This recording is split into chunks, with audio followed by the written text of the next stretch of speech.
Welcome to this live edition of the Sewing Report. I wanted to take a few minutes and share 5 things that I feel everyone new to sewing needs to know.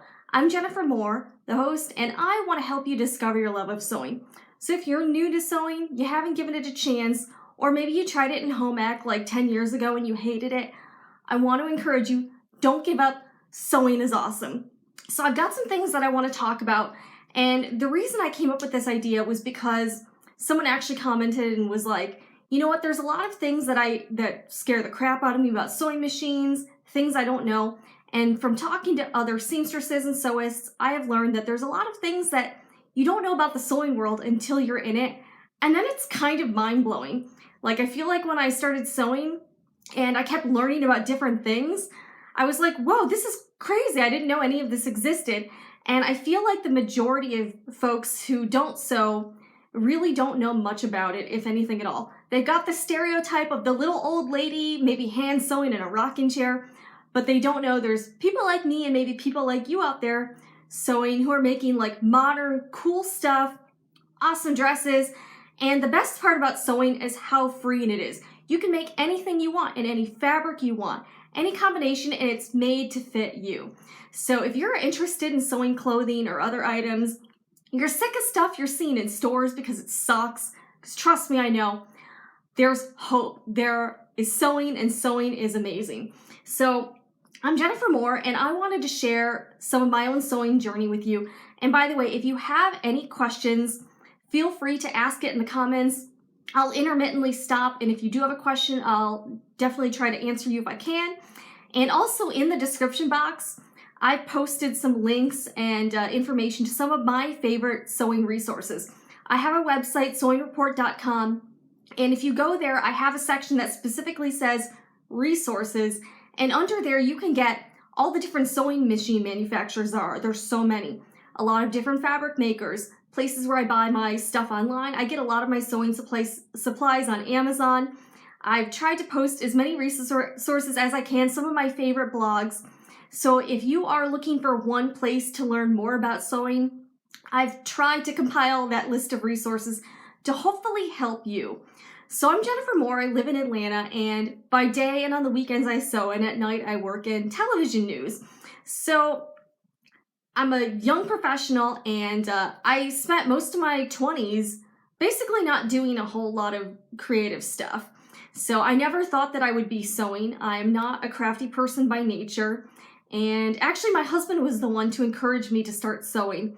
I was looking for some sort of hobby that I enjoyed and could do. He had his own thing. And I will say one thing about the Moore family. I'm Jennifer Moore, and my husband's name is James. We really like learning to do things ourselves. We don't like to hire out services. We mow our own grass. We paint our own houses. We really like to be hands-on and learn how to do as much as we can. And that's the cool thing about the internet and with YouTube and blogs, is that if you want to learn to do something, the resources totally exist for you to actually do it, which is amazing. If you want to learn how to, maybe unplug a toilet, or even, change out your bedroom shades, there's a resource to do that. And there's so many sewing resources available for free, or, for very, very affordable prices, that I think if you want to learn to sew, you can. So there's a lot that, again, I didn't know about sewing, and I was surprised to find out a lot of these things. So I want to share the 5 things that I feel every beginner to sewing needs to know. And again, if you have any questions, feel free to ask it, and I will definitely try to answer it. So the number one, and by the way, I've got my Coke Zero ready, so I'm good to go for the long haul, people. Yeah, it's Sunday afternoon. I got like 9 hours of sleep, so I'm ready and I'm pumped. And I love sewing, so that is why I do this. That's why I started this website and YouTube channel, is to really share my enthusiasm and passion for sewing, because I feel like when I would go to sewing events or, and stuff I was finding, there weren't a lot of other younger people. So to every other young person out there who does sew, we are out there. So the number one thing that I want you to know is that there are so many different forms of sewing and needle crafts. People tend to get them lumped in together as one, Like when I talk to folks, I think my coworkers are sick to death of me talking about sewing because that's pretty much all I talk about. And there's so many different types. There is quilting, there's garment making, there's needlepoint, there's embroidery, knitting, crocheting, long arm quilting. There are a lot of different forms of sewing, and they're not all the same. And also like upholstery and alterations. And I feel like when you do start to sew, people think you must do everything, right? So if you sew clothing, you must be able to like reupholster a car seat or hem your pants. And in full disclosure, I actually don't really know how to do alterations. So people ask me all the time, or people ask me to like fix their old grandmother's quilt or something. And honestly, I feel like with sewing, I read a good tip lately, and it was sewing is as easy or as difficult as you want to make it. There are so many different skills and techniques to learn. You're never going to know everything. So don't feel overwhelmed. Just take it one step at a time. I've been sewing for about 4 years, and there's still so much I don't know. So I'm actually trying to educate myself more and more. Even yesterday I went to a pattern making workshop, and I learned so much stuff in just those 6 hours. It's crazy. But I feel like I've definitely gotten better. I would say, as far as personally, my sewing skill levels probably more of an advanced beginner, especially if you compare me to someone who's been sewing for 25 years and teaches sewing. I'm definitely not at that level, but I am for sure an enthusiastic advanced beginner. I have made quilts. I like making bags. I've done some home decor, blankets, pillows, that sort of thing. And I've more recently gotten into sewing my own clothing. I have had a hard time finding clothing that fits me in stores, and also styles I like. I would go to the mall or go to a store, and I could walk through 20 stores and not see a single item that I was really in love with or really was excited to buy. So the thing I like about sewing is that there's so many different fabrics available. You can make anything you want. But I think that's the number one misconception I get, is people just think they're all the same. It's sort of like an analogy that I came up with is sports. If you play baseball, that doesn't necessarily mean you know or play hockey, right? But again, so people comparing those different forms of sewing would be like someone mistaking football for tennis. Like, they're just all very different, even though they're all lumped under that one umbrella of sports. So that's how I like to look at it. But there are, again, I think knitting does seem to make it a comeback. I think because it's portable, it's kind of cheap to get into. You just obviously need knitting needles and yarn. Sewing, I do feel like people are a little stigmatized by the fact that they need to have a sewing machine. And I've had friends in like New York City tell me, Jen, I don't have a space for a sewing machine, so I can't sew. But no excuses, because I've noticed in New York City and other urban places, some sewing lounges are starting to pop up, like sewing studios, where you can go and they have the machines there, so you don't need to own your own. And in fact, I would actually encourage you, if you are interested in sewing and you don't have a machine, I would try out different kinds of machines maybe before you purchase one, especially if you're going to spend like over $500 for one. So I think the number one thing that you need to know if you are new to sewing is how many different forms of sewing and needlecrafts there are. It's honestly kind of overwhelming. So that's number one. Number two is sewing machines. I feel like people really don't know a lot about them, and the folks that do, there's so many different brands of sewing machines, but when I talk to people who don't sew about them, they think they know of the Brother brand and they know of the Singer brand. Obviously, those are very, very popular brands. You see them everywhere, and Singer is obviously one of the most well-known brands, just because the company's been around so long. But there's a lot of other sewing machine manufacturers that you've probably never heard of. There's one called Baby Lock, and I believe in some way they're associated with Brother, and they do somewhat resemble Brother machines, but they're a little more high-end than Brother. I have used Baby Locks at sewing classes, and by the way, if you are interested in sewing and you want to just check out some machines, I would actually very much recommend going to some sort of sewing convention or sewing expo. There are ones all over the country, and the good thing about going to an event like that and the age does tend to be more on the higher end, so you will probably be one of the younger people there. Don't be afraid. A lot of the people there are very nice and helpful. But at these shows, there's tons of sewing machine vendors, and you can literally walk around the exhibit hall and look at different machines. They will let you try them out, and you can really see what you like and what you don't like.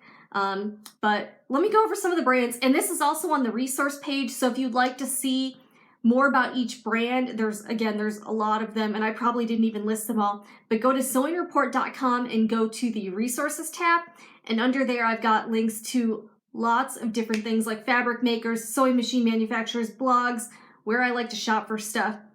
But definitely check out an event like that. And also, if you sign up for they have a lot of classes and workshops, and many of the classrooms are sponsored by a sewing machine maker. So when I've been interested in checking out machines, I will specifically sign up for a class, not really for the class, but more because of what machine it has, so that I can test drive it out without having to pay for it. And I actually did that. There's something called a long arm quilting machine. They're really expensive. Like, you can spend $30,000 on a long arm quilting machine and it does one thing. It quilts quilt tops. And I've signed up for a couple classes just to be able to see what it was like to use one, and it was a little bit of a challenge for me, but it was a lot of fun. I paid about, $50 or $60 for the class, but I got to try one out, see how they worked, and give it a little test run. But that's a good way for you to test out machines that you might not be able to afford. I've used a $6,000 serger at one class, which was crazy. My serger is $200. So that's a huge price difference, but you get to at least see, are these high-end machines all that in a bag of chips? I don't know. So you can decide for yourself at least and not have to take someone else's word for it. But I'll go over some of the brands. There's Baby Lock. There's a brand called Bernina. They're very well known, especially among seamstresses and quilters. For the quality, they're Swiss made. They're sort of like the Rolls Royce of sewing machines. There's a lot of die-hard Bernina fans. The machines are like red and white, and they're very cool. I have used one at a sewing retreat. I think the engineering of them they're sort of like, they're like the Volvo. They're sort of like the Volvo of the sewing world, or again, Rolls Royce. So they're more of a luxury brand of sewing machine. They do have some more entry-level machines, like they've got a line called the Burnett. And in a little bit, I'll show you, they actually have started to come out with a line called Eversewn, and that's one of the machines that I have. I had been talking to one of the Bernina owners, and he lent me a machine to make some videos with, just because I liked the machine. It's a lot more, it's definitely very affordable. They range in price from like $150 to $330, but they're great machines. It's sort of like you get the Bernina engineering and quality, but they're definitely targeting more of an entry-level sewist or seamstress, which I think is great, because when I talk to folks about sewing, again, who don't know anything about sewing, they think that $300 for a sewing machine is expensive. And then when I tell them that $300 is more of an entry-level model, their eyes like bug out. So they can't believe it. And I honestly didn't know any of that when I started. So that's something that I wanted to share with you. The prices for sewing machines are all over the map.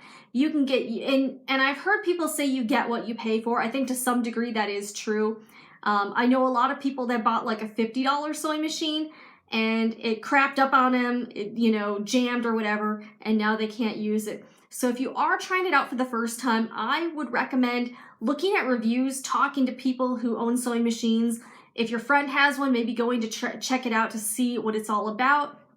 And you can kind of make a decision on, but I wouldn't buy a super expensive machine for your first machine, and here's why. You don't know what your sewing needs are. Maybe you end up making quilts and you want a sewing machine with a very large throat space. Maybe you end up making only clothing and then you really don't need a throat space. You just want a machine, that's good. Maybe you want an industrial machine if you're sewing with leather. So there's all different types of machines for different types of applications. They're not all the same. And if you get into clothing, there's also sergers, there's cover stitch machines, there's chain stitching machines. It is crazy. So that is one thing I want you to know about sewing machines, that there's all different brands. There's another one called Janome. I also own a Janome. I have a brand called Sailrite, which is definitely more for the upholstery type applications. And I will say that machine, it's a little intimidating to me, and I haven't really used it a whole lot. Full disclosure, I have a vintage Singer 2012. Beautiful machine, doesn't have a lot of modern features, and I would like to say this. If the last time you used a sewing machine was like at it was one of your grandma's machines from the 50s or a home ec class, don't be discouraged. These modern sewing machines have gotten much better, much easier to use, tons of really cool features, and in fact, I've used some embroidery machines at shows, and literally all you have to do is push buttons. Like, you don't even have to know anything. You push a button and an embroidery design shows up. It's kind of insane what these sewing machines can do.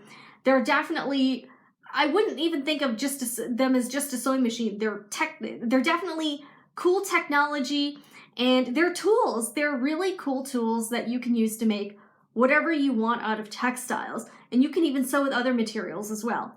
So some of the other brands, there's Husqvarna Viking. There is Pfaff. It's, I think they were originally German. It's Pfaff. There's a brand called Juki. I think they're Asian, and they definitely have an affordable line of machines. In fact, a lot of people who sew bags like this industrial Juki that goes for about $1,000, but the prices are all over the place. You can get a sewing machine for $50. You can get a sewing machine for $15,000. That is how greatly they vary in price. So there's something for every budget, but if you don't have a lot of money to spend, don't be discouraged. And also another good place to get sewing machines is garage sales, thrift stores, secondhand stores. A lot of people don't know what sewing machines are worth. I know someone that got a nice Bernina machine for $40, and it was brand new in the box. It was a few years old, but the person had never really used it, so it came with everything new. So you can find some really great deals on sewing machines if you look around. Now, I kind of mistakenly got into a vintage machine at first, and I think that was kind of a mistake. I had read on a lot of blogs that vintage machines were workhorses, and they were, made to last, and they were great. But the only thing with that is, while they're beautiful machines and they do function wonderfully, that thing will probably last forever. They don't have a lot of the modern convenience features. There's no thread, there's no needle threader, there's no thread cutter, there's no needle up or down.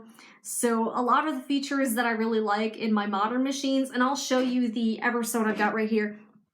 So Bernina, that company that I was telling you about, it's Swiss, and they make really great machines. They've come out with this line called Eversewn, and I've got one right here. Here it is. And this one is the Eversewn Sparrow 25. It's a computerized model. It's got I want to say 297 stitches. It's got an alphabet feature, so you can make some small monograms. Maybe if you want to take a tag and put your name, you can put your name on it, or put someone. I made someone cocktail napkins, and I embroidered their last names on them as a wedding gift. So you can do a lot of really cool stuff like that with machines like this. It's got a lot of really modern features, and I've also linked it below.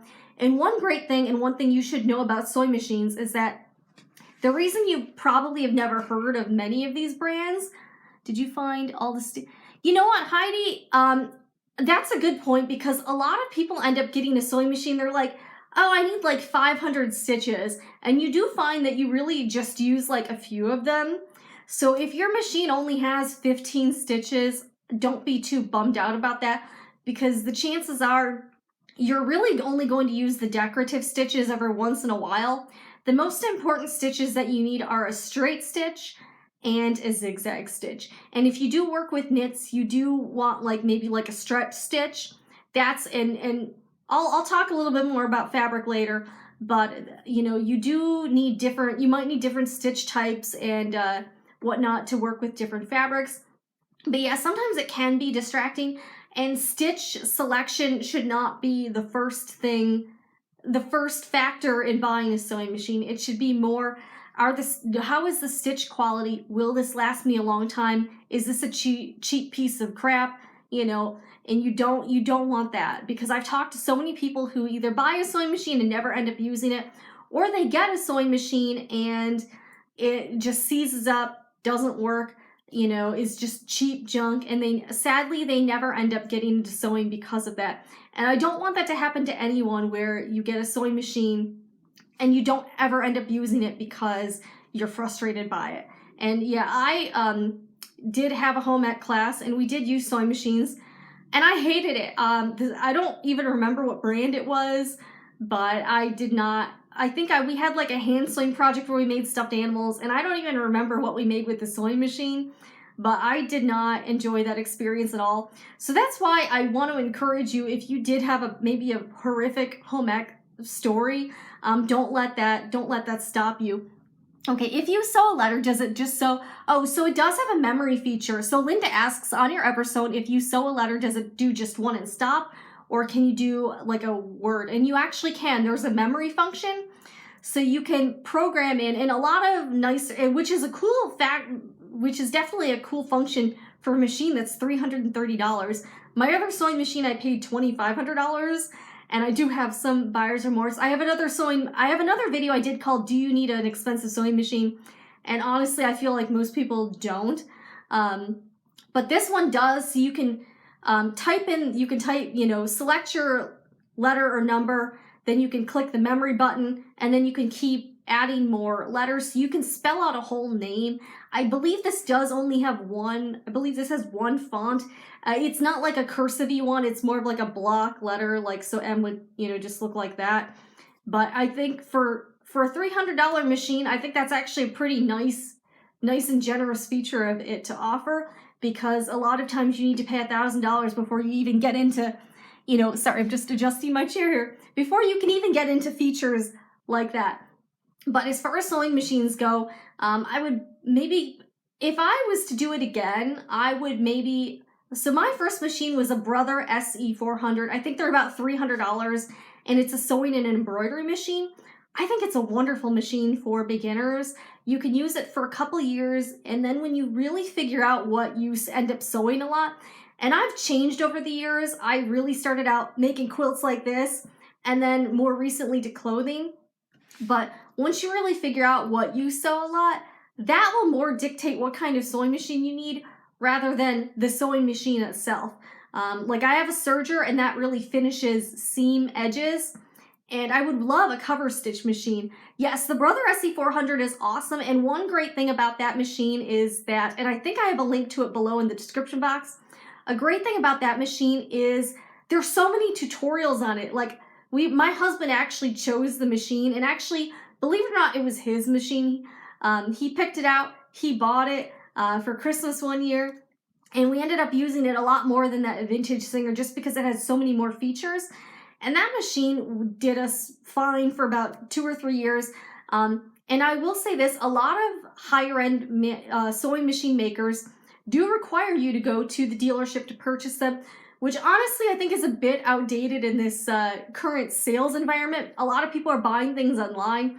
So I think if you're a retailer and you're not selling your products online, I think you're shooting yourself in the foot, because, let's be honest, who under the age of 30 is probably going to be likely to walk into a sewing machine dealer, if you even have one near you?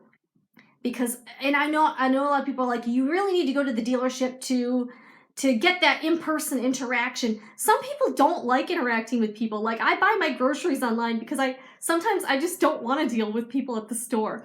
Okay, so Heidi says, learned on my mom's old Singer that liked making thread nests. Oh my gosh, those are the worst.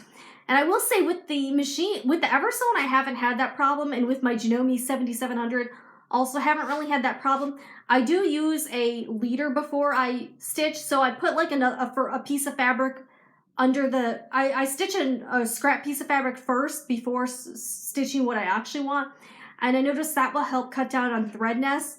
But yeah, older machines, I think I remember that happening to my mom's machine, and that totally freaked me out.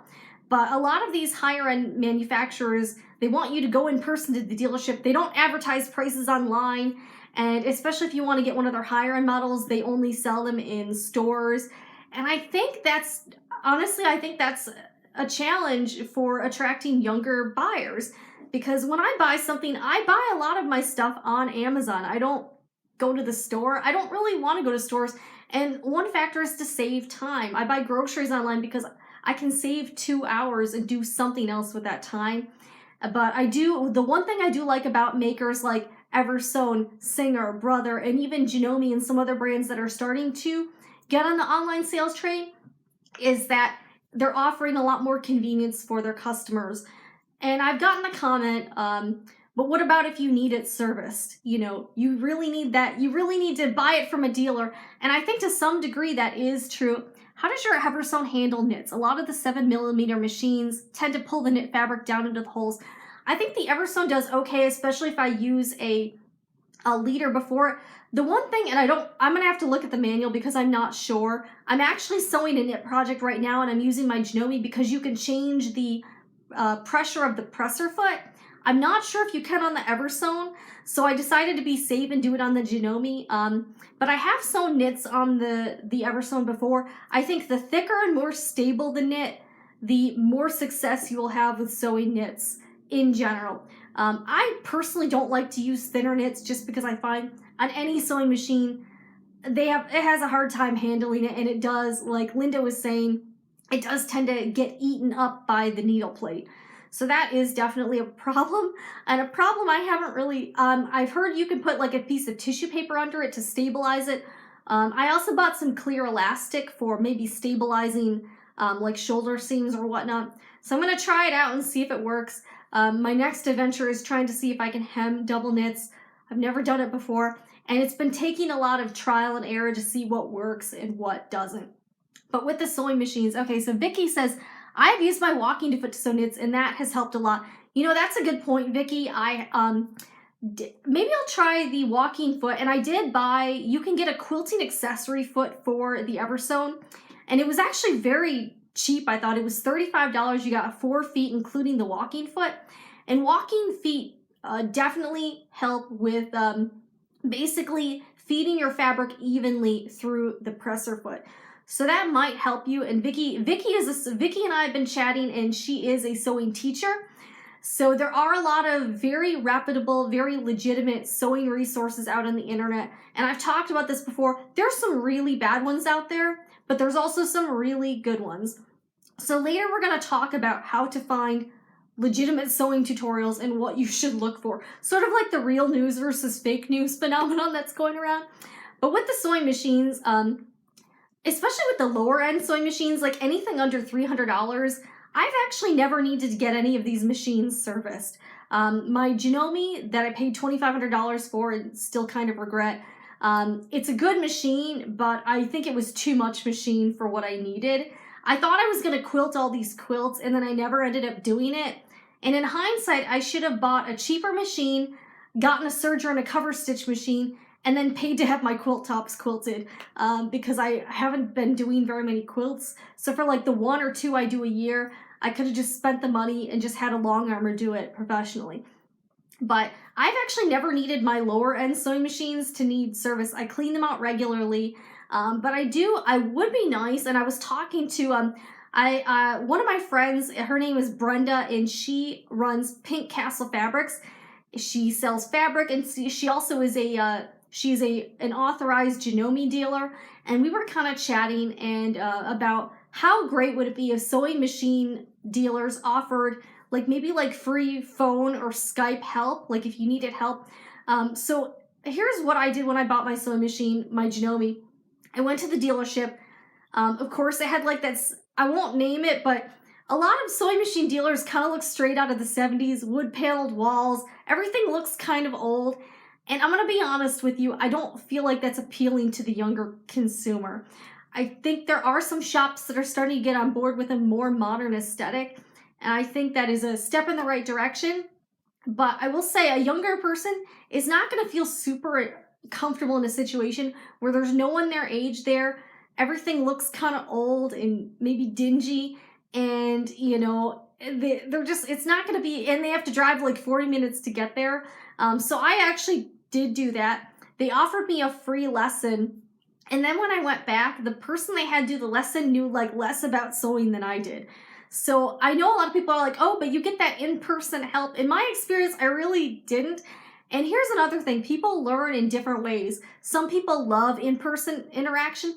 Other people might be able to figure things out on their own. Like my husband didn't need any, he actually sews, and he figured everything out from, I think he went to the channel Burley Sews, and he kind of figured, that's actually one of the reasons he picked the Brother SC400, because Burley Sews has a lot of tutorials for the Brother SE400. So he actually didn't really need anyone to show him how to do anything, and then he kind of showed me. And I'm actually a very good learner from videos. I had read a lot of blogs as well, but the videos actually really helped me. So people learn in all different ways. So if someone wants to buy a sewing machine from Amazon, or I have a friend that just bought one from Costco, don't judge them for it. Just be happy they bought a sewing machine at all. But I see a lot of people shaming other people for not going to a sewing machine dealer. But sewing machine dealers, one, you need to get with the times, and two, you need to realize not everyone buys things in the same way or learns things the same. And I do wish you would keep that more in mind. And also, I like the idea of maybe offering remote help, because there are a lot of really busy people who don't have time to go shopping, don't have time to drive 45 minutes to a sewing machine dealer for a sewing class. You know, so people have different kinds of lifestyles and things are really changing. But yeah, Brenda from Pink Castle Fabrics, check her out. She also does she does some really cool sewing retreats called Camp Stitch a Lot and Glamp Stitch a Lot, where she brings in sewing instructors for like the weekend. It's sort of like a party and you get to sew and learn some things.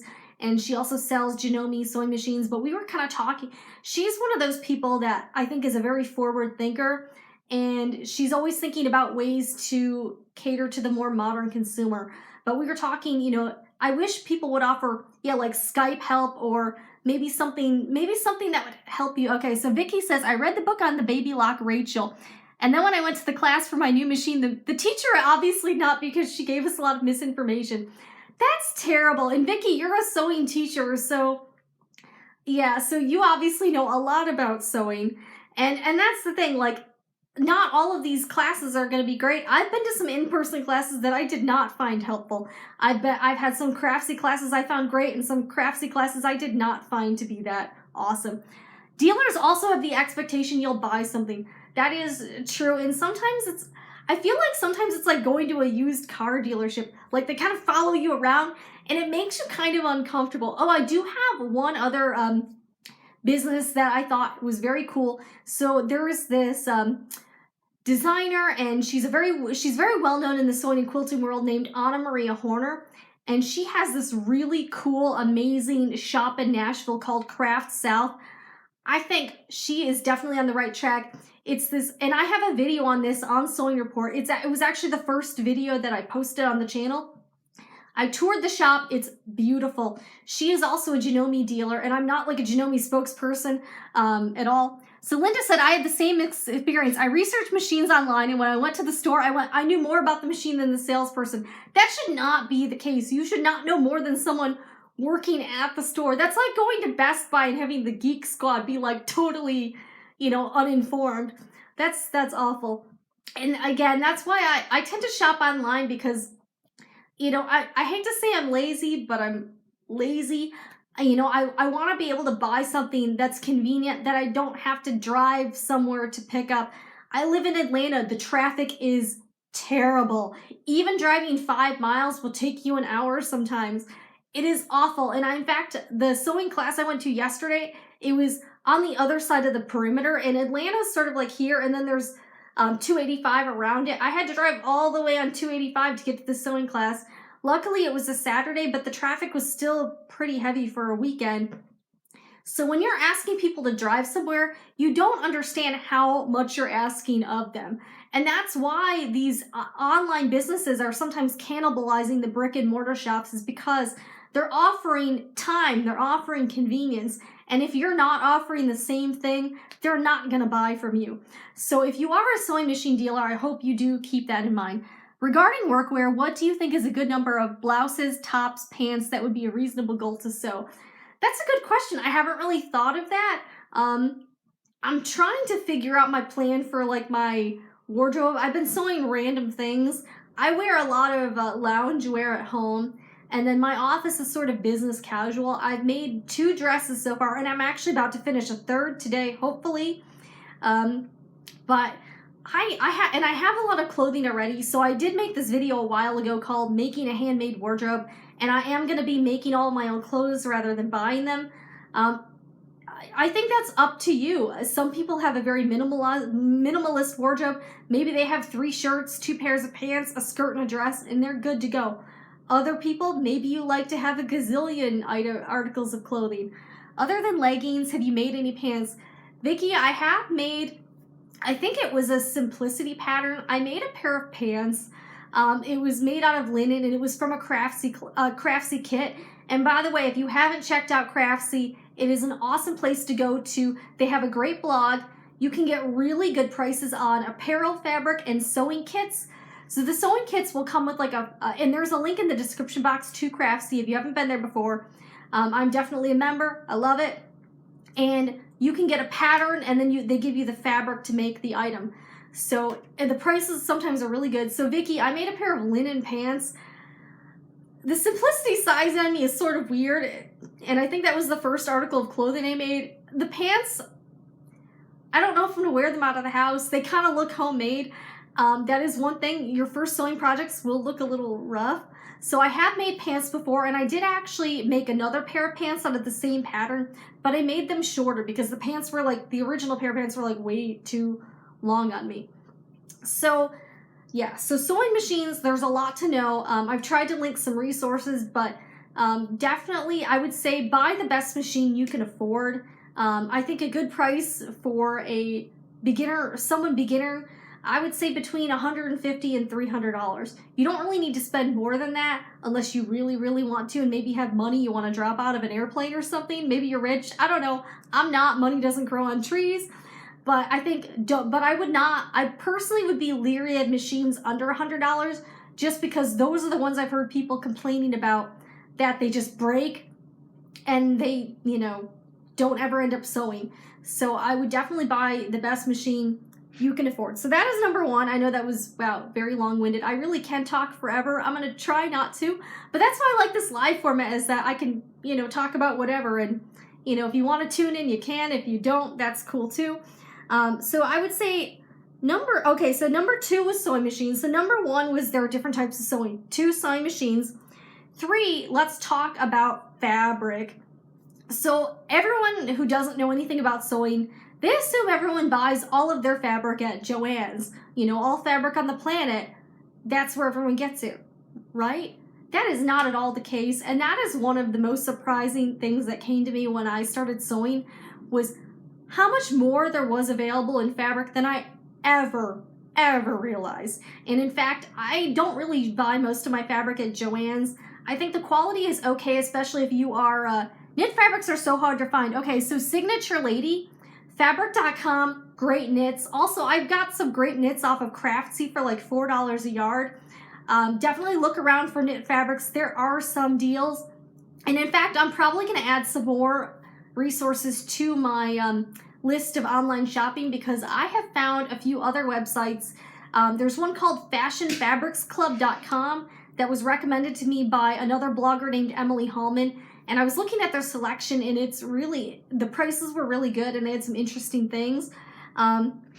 So fabrics, there are so many different types of fabrics, and that's one thing I had no clue about was, if you're a beginner and you're starting out sewing, I would stick with woven fabrics. So woven fabrics don't stretch. Knit fabrics do stretch.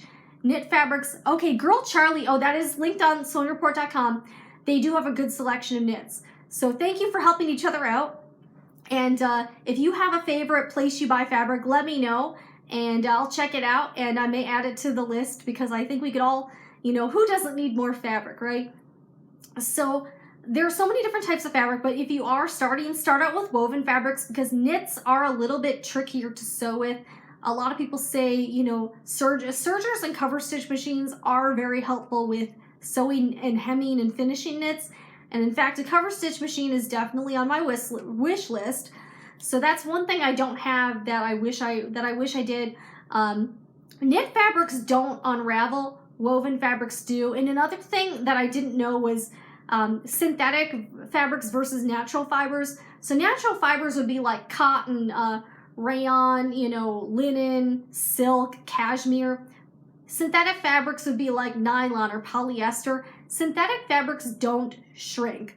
So you actually don't really need to wash your polyester fabrics. you should pre-wash all of your natural fabrics, because anything that shrinks, you want to pre-wash it before you start sewing with it. So if you have a cotton fabric, don't just start making a dress out of it, because once you cut your pattern pieces out, sew it together, and then try to wash it, it's gonna warp on you and it may not fit you anymore. So if you're going to sew with the natural fiber, you always have to pre-wash all of those fabrics. But yeah, there's so many resources that I didn't know were even out there.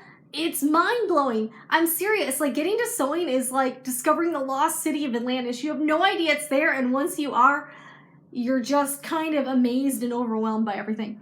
So Vicky says, I think mid-weight wovens are best for new sewers. My son did his first sewing project with brocade and taffeta, and it drove him crazy.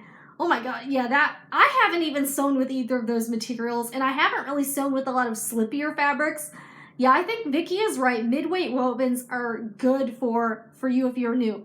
Linda says, fabrics also have a lot of chemicals like formaldehyde on them. Ugh. So I'd recommend pre-washing any fabric. That's kind of freaky. Isn't that the stuff that they like embalm people with? Oh. So, but yeah, pre-wash your fabrics if it's a natural fiber. Always do that. I like to throw in a Shout color catcher with any fabric just to soak up any excess dyes, especially if I'm pre-washing several fabrics together. I like to use like a woolite with it.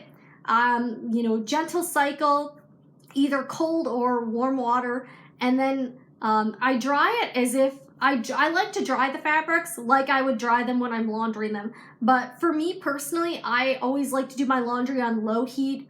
So I don't ever dry fabrics on high heat in the dryer, because I find it shrinks a ton, and because fabrics tend to get pilly then. So definitely pre-wash your fabrics. And again, on sewingreport.com under resources, I have some links to some places where I like to shop for fabrics. There's so much out there. Favorite places to buy fabric online, definitely fabric.com for one. They have such a great selection. And believe it or not, did you know that fabric.com is owned by Amazon, which is sort of crazy? That's why you can use Amazon Pay. Fabric.com is a great one. They have a big selection, free shipping, I think, on orders over $50. And because it's actually located up the road from me, the shipping is super fast. So super fast shipping on fabric.com. Craftsy.com is another place, and these places are linked on the Sewing Report website. But I'll also try to add some links after this is over for anything I mentioned that may not be. Craftsy.com is great. They have really good prices and a good selection of more modern fabrics. And I also had no idea that there are like so many designer fabrics. So like, didn't know they're owned by Amazon. That's pretty, I know, isn't that funny? Like, you would really never know except for that Amazon Pay thing. It would be cool if they offered prime shipping on these fabrics, wouldn't it, fabric.com? Just a suggestion. So yeah, fabric.com is where I get a lot of fabrics, and there are so many famous fabric designers and that's one thing that I thought was interesting. So sort of like how in the fashion design world, there's like Calvin Klein, Donna Karan, Oscar de la Renta. There are famous fabric designers and famous sewists and quilters in this world. There's some very, one of the most popular lines of fabric for quilters is called Cotton and Steel. And I also, in a previous video, did a studio tour. They have a studio in Atlanta. So we got to look around the studio. I talked to some of the ladies there.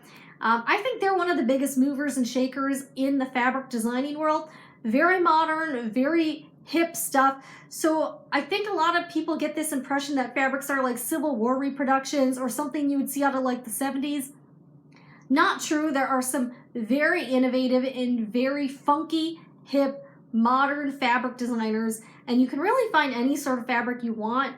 It's endless. You can get My Little Pony fabric. You can get fabric with Doctor Who characters on it. You can get, and actually moodfabrics.com, they're a little pricier, but they offer legitimate designer fabrics. You can get Oscar de la Renta fabric.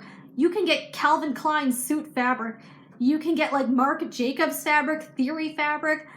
There's so much there that's, again, these are fabrics that you would find in clothing that costs $1,000 and you can get it for like $50 a yard. So while the fabric itself is expensive, if you're sewing sort of a couture item with it, you're really getting a great deal on the whole thing when you think about the fact that if you paid for that fabric in a ready-to-made garment, you'd be paying a heck of a lot more. So Mood Fabrics is great for designer and higher-end fabrics. I have bought fabrics from Etsy sellers, believe it or not. Like if I'm looking for a specific fabric, I'll go on Etsy and I'm always looking for specific prints too. Like one of my favorite fabric designers, her name is Carolyn Friedlander. She's a well-known quilter, but she makes really cool geometric fabric prints. And I just got some of her new stuff from the Friedlander collection. It's gorgeous, really funky colors, and another thing I like about her is that she's very gender neutral. So her fabrics aren't overtly feminine or overtly masculine. They're just really cool, neutral fabrics. And she's just a really creative person. I really appreciate her design aesthetic, and it very much fits me. Another one of my favorite fabric makers is Art Gallery Fabrics. I like their knits. In fact, I'm wearing a pair of leggings I made out of their fabrics right now. So there's a lot of really cool fabric designers that you've probably never heard of, didn't know they exist. They are out there, and it is really cool to look around the internet and find out what kind of fabrics there are. There's literally something for every taste, every style. There is something out there. There's so many different types of fabric. And the more I learn about fabric and just sewing construction, the more interested I am. See, number 3 is fabrics. There is so much out there. You have absolutely no idea. Heidi, I have not bought from Spoonflower. So that's a good thing to bring up though.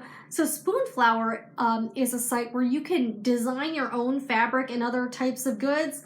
And also you can buy from designers that it's sort of like an indie thing. Like they can, maybe if someone's like a freelance graphic designer, they design there and they make their prints available. They are a little more expensive, and I think that's one reason why I haven't really bought anything from there, is they are a little pricier because it's custom printed fabric, and that's why. But you can really get any, so if you are a designer and you like to design your own things, Heidi is right. You can go to Spoonflower, design your own fabric, and then make anything you want out of it.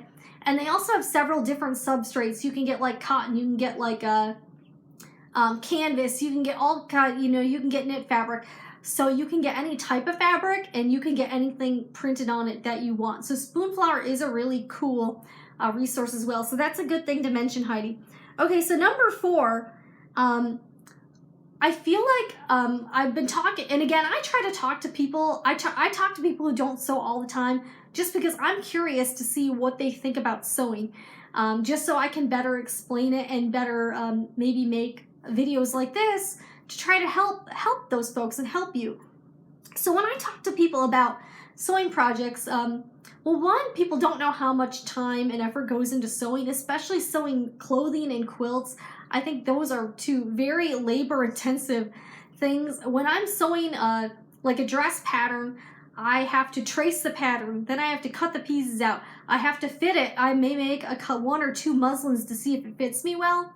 And then that's even before I cut into the fabric. So I feel like people who may be interested in sewing don't know all that goes into it.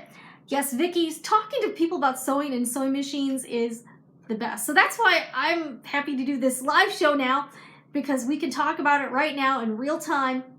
And I think people are sick of me talking about it so much, just because and that's another thing about sewing, is that you're either not into it at all, or you're 100% obsessed. That's all you think about. Like, there's really not a lot of in between with sewing, I feel. You either like it or you don't do it you either love it or you don't do it at all. But I feel like people, when they're getting into it, people think they can get a sewing machine and then just make a prom dress. Or, I had someone, ask me suggested that maybe I make them like an outfit for like Coachella or something. And I feel like there's this big misconception or lack of information about what sewing is, how much time it takes. I've had people ask me to make them a quilt, and I'm like, it would take me 6 months and I'd have to charge you like $10,000 or something. So 1, I don't think you can afford my time. And 2, they just have no idea. So that's one thing. If you do start to sew, people will ask you questions, or they'll expect you to do things or ask you to sew things for them, not realizing the time investment that it takes you. But for sewing projects, I would not recommend doing anything overly complicated for your first time. it's not going to be a confidence builder at all. You're probably going to get frustrated, and the project is not going to turn out like the way you wanted it to. So I was thinking about some simple projects. My first project was a baby blanket, and I think that was a pretty good one to start. It was from a Jenny Doan, Missouri quilt company. Oh my gosh, I hate when people will ask you to do all sorts of things under the sun.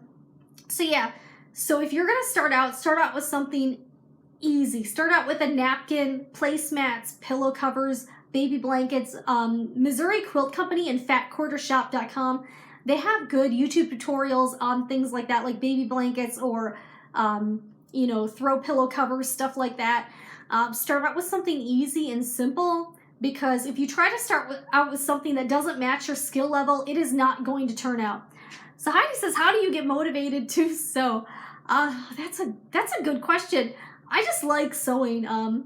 I like to get inspiration from different places. I like Instagram a lot because you can see what other people are making. Pinterest, I'm not a huge, I have a love-hate relationship with Pinterest that I've talked about before. And this is one thing that I think Pinterest does a disservice to people who are new to sewing, is that people will post these gorgeous inspirational photos, but then the person making the item, their item isn't going to look anything like that. So I feel like that might discourage people from trying it again if the result they get is not like their inspiration photo.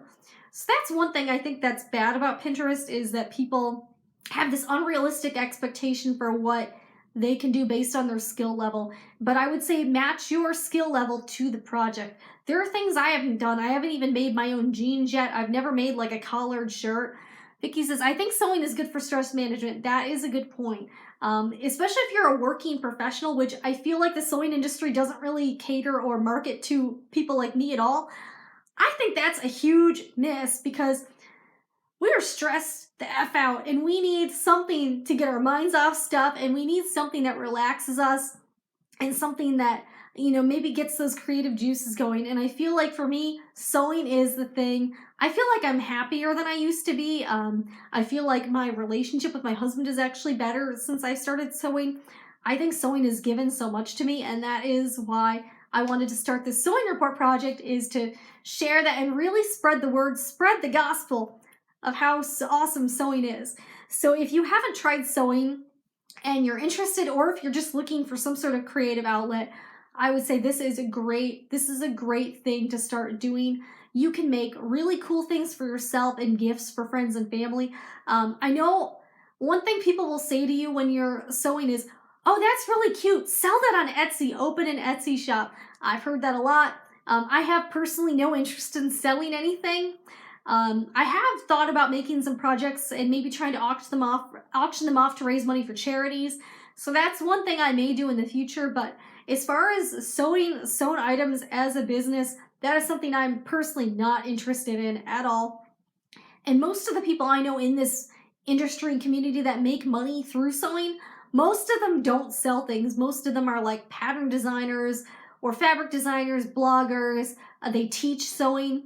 Especially with quilting, I think quilting is one area where it's very hard to make money off of just actually selling quilts. So that's another thing you should know, is that pick your projects based on your skill level, and don't try to do anything that maybe you're not capable of doing. Don't work with difficult, like a lot of people will ask me, hey, can you show me how to make a t-shirt quilt? I haven't even made a t-shirt quilt myself. One, that's not a project that interests me, and also I've heard that working with knit fabrics and trying to stabilize them within the quilt is tricky. And also, I think people don't realize that you're not supposed to mix like certain fabrics together. They don't really work well together. We may have all seen those Nordstrom clear knee jeans. I'm not joking, where and Nordstrom, I think, has really cornered the market on weird stuff they sell on the website. So I've got this pair of it's like acid wash jeans, and then the knees are like clear vinyl windows, because who doesn't think knees are sexy, right? Which is, I'm like, that's crazy, but I feel like those materials don't really go together. Obviously cotton shrinks, clear vinyl does not. So what happens when those jeans shrink? Is the vinyl gonna get all funky looking? Also, when is it gonna rip or tear? That's the question I want to know. But Nordstrom has this Nordstrom sells some pretty crazy stuff. Like, remember the Nordstrom rock, the leather covered rock? So maybe they're just publicity stunts. I don't know. But yeah, so number 4, look for good beginner sewing projects. Sorry, I'm gonna get a drink of my Coke Zero here. And thank you for joining me. Thanks for sticking with me. I'm gonna move the tripod just a little bit. If you're just joining me now, I'm Jennifer Moore. This is the Sewing Report Live Edition. And we're talking about things I think things people new to sewing, I think they need to know. So let's do a quick recap.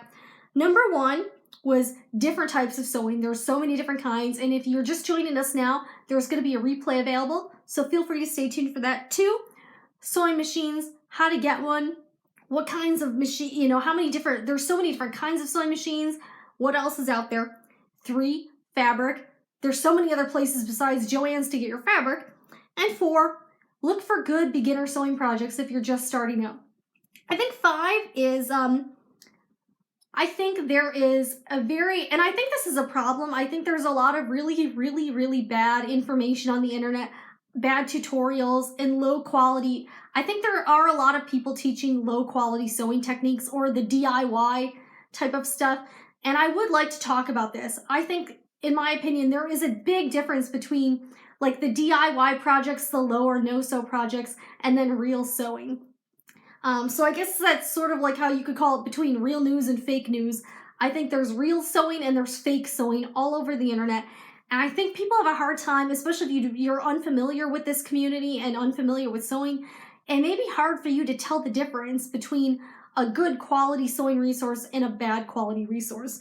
So I wanted to kind of share some of my experiences with you and offer some of my advice on how to tell if a sewing resource is legitimate or if maybe you should look for something better.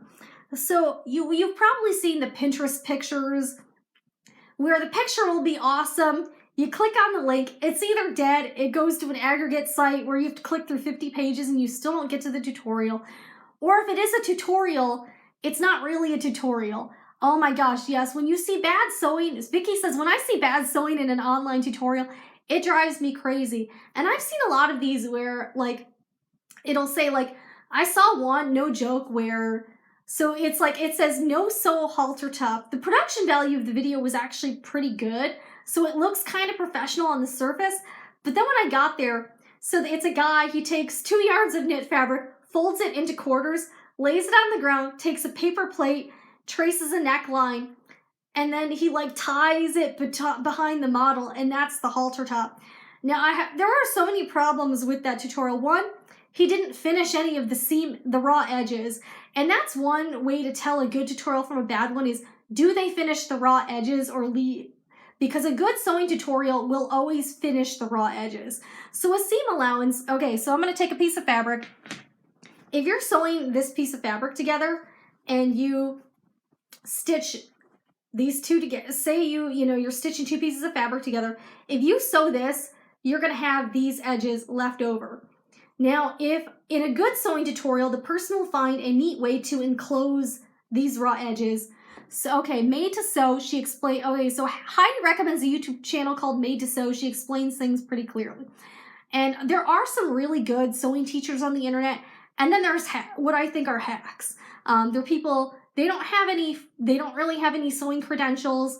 They're more of the DIY people. I think it's great that they're trying to encourage people to be crafty and create things.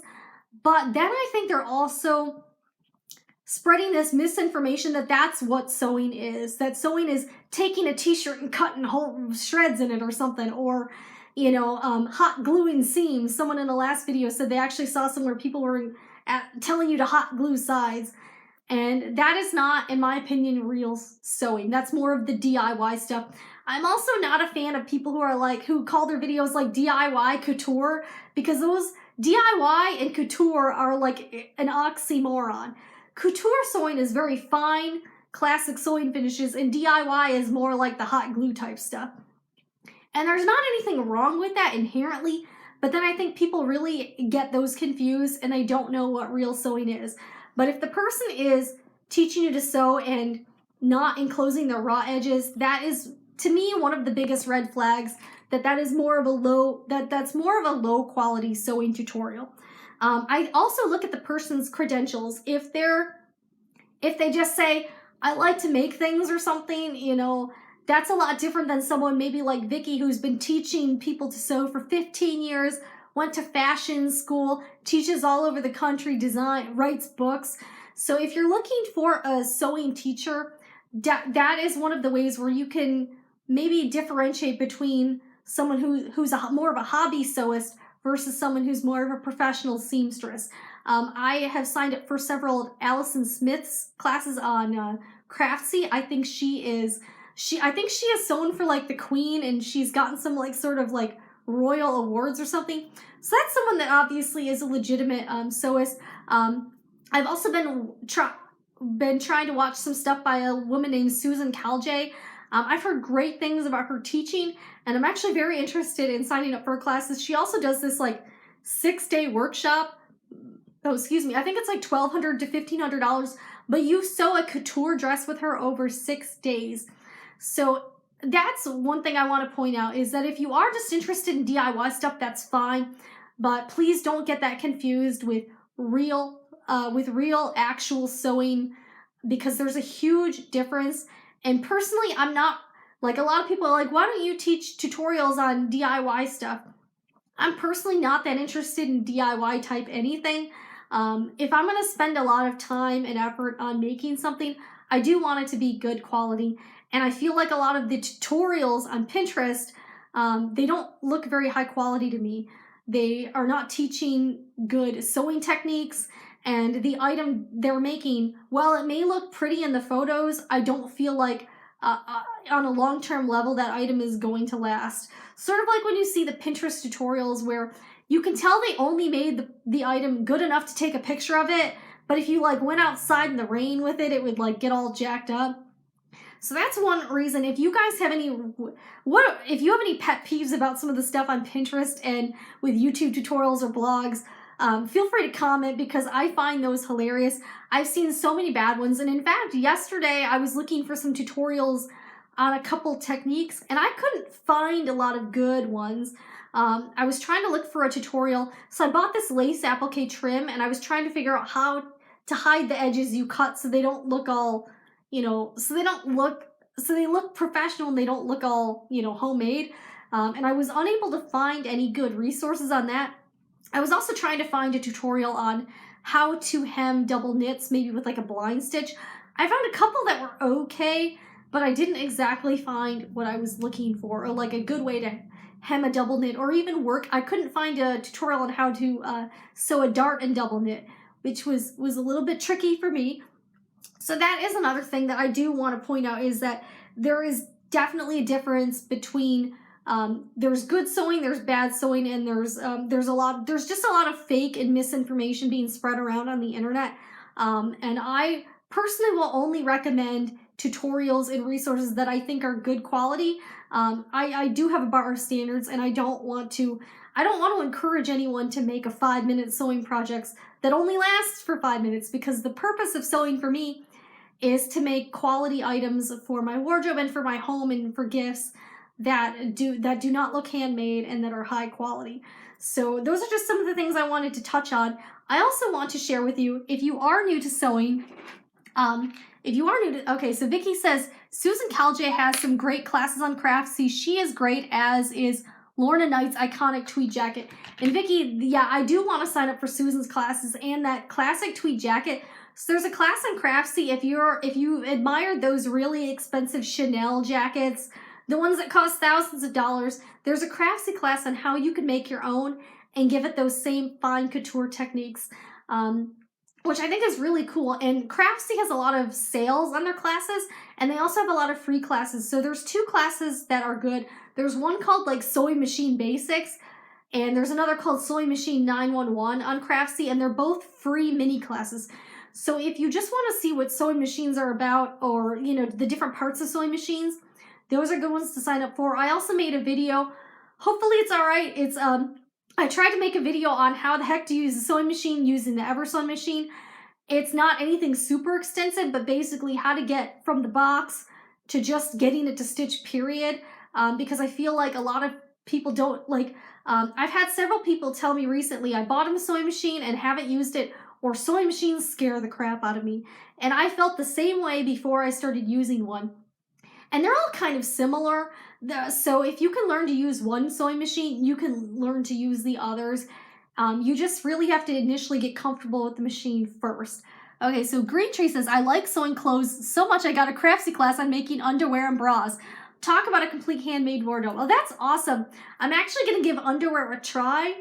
The bras still kind of freak me out a little bit just because they're structured, and I just have had a hard time understanding some of those three-dimensional concepts. That's why on some levels, I do feel that quilting is a little simpler than doing garments, because you're making more of a two-dimensional item than a three-dimensional item, and you don't have to worry about fit. So if you are new, I would definitely recommend making projects that don't involve sizing or having to customize anything. Again, make like a pillow cover, make a napkin, and honestly, even if those projects don't turn out exactly the way you wanted to, you still have something usable. You can still use a napkin if the stitching is wonky. And another thing I've noticed is that no sewing project is ever going to be 100% perfect. Cut yourself a break. If you're a perfectionist, that might be a little hard for you, but every project is going to have something about it you don't like. But the good thing is that no one else will notice it. If you wear a dress and you think one of the seams is a little off, seriously, you're the only one that's ever going to know that. So give yourself a break, relax. And also, sewing is a great activity that you can multitask with. You can sew and watch all your Netflix shows. So if you like to Netflix and chill, why not Netflix and sew? Because then you're doing two things at once rather than one.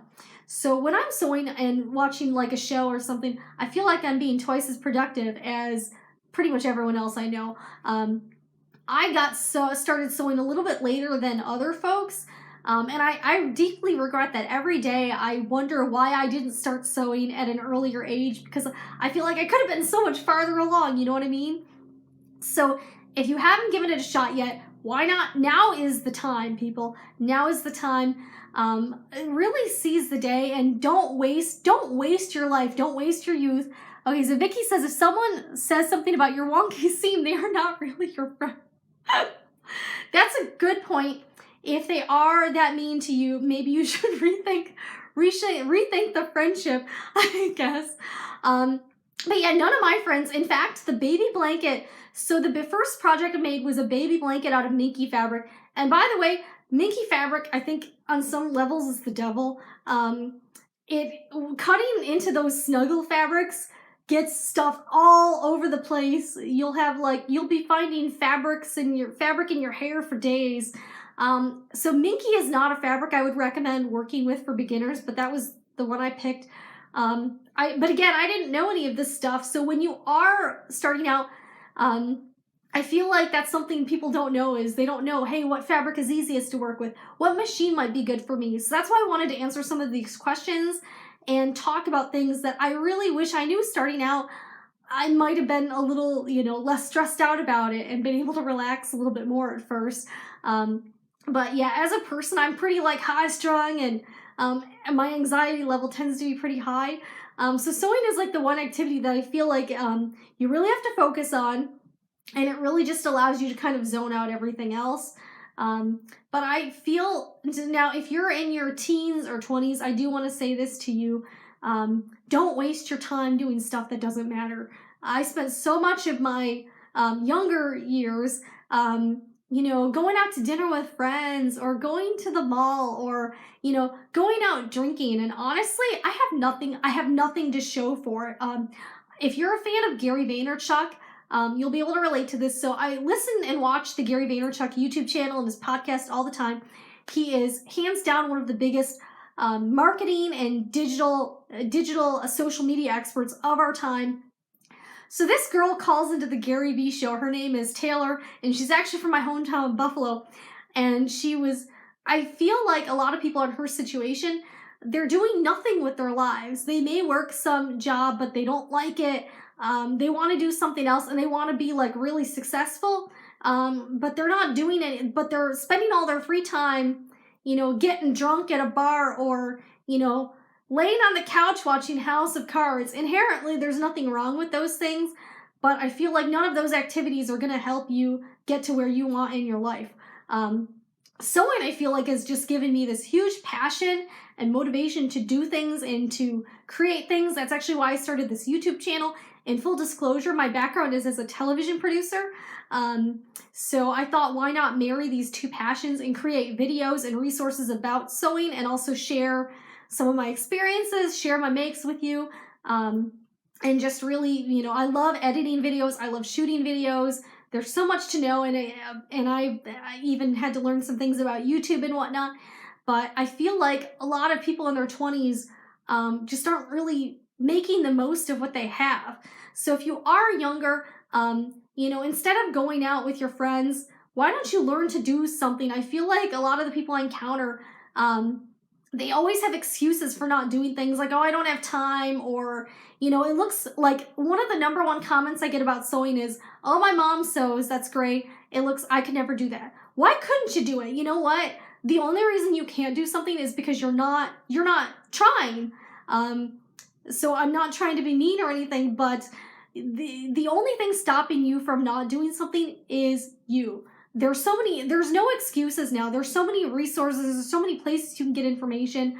I feel like a lot of people are using that as all these excuses to not live their lives and not learn new things. My husband and I are really huge on doing things ourselves. He's learned how to woodwork. My husband is really quite talented. He is a chef, but a formally trained chef by trade. He's been in the restaurant industry for like 15 years. He also has been able to learn how to he works on his own car. He actually cuts my hair. He watched a couple of YouTube videos and we gave it a shot one night, and he actually did a better job than some hair salons I've gone to. He has his own indoor hydroponics garden. He has watched a lot of videos on welding. He does woodworking. And I feel like my husband James has been a really big cheerleader for me and a good example for you taking control and learning how to do things you don't know how to do. Because while you can be book smart, you can go to college and you can, you know, take tests and be, you know, pass classes. That's a big difference between real life practical education and knowing how to do things for yourself. So that's one reason why I love sewing, is that I don't have to rely on going to the Gap or Banana Republic or Ant Hill or Loft to buy things and to rely on them for providing me clothing. Sewing allows me the freedom to make whatever the hell I want. If I want to make a sparkly dress, I can make one, you know, if I just order the fabric and get it. So Linda says it's great that you two are so open to learning new things. And yeah, I feel like that's becoming less and less of a quality in people. So anyways, I think I'm starting to get a bad connection. So if you have any questions, you're welcome to email me anytime, sewingreport@gmail.com. I'm hoping to do these live shows about once a week, hopefully. Maybe talk about other things that I think people new to sewing need to know. So I will see you next time. And if you want more resources, sewingreport.com, or you can watch one of my other videos to see what this is all about. So I will hopefully see you next week. I might do this around the same time, Sunday around 3 p.m. Eastern time. I'll see you guys later and hope you have a great rest of the weekend.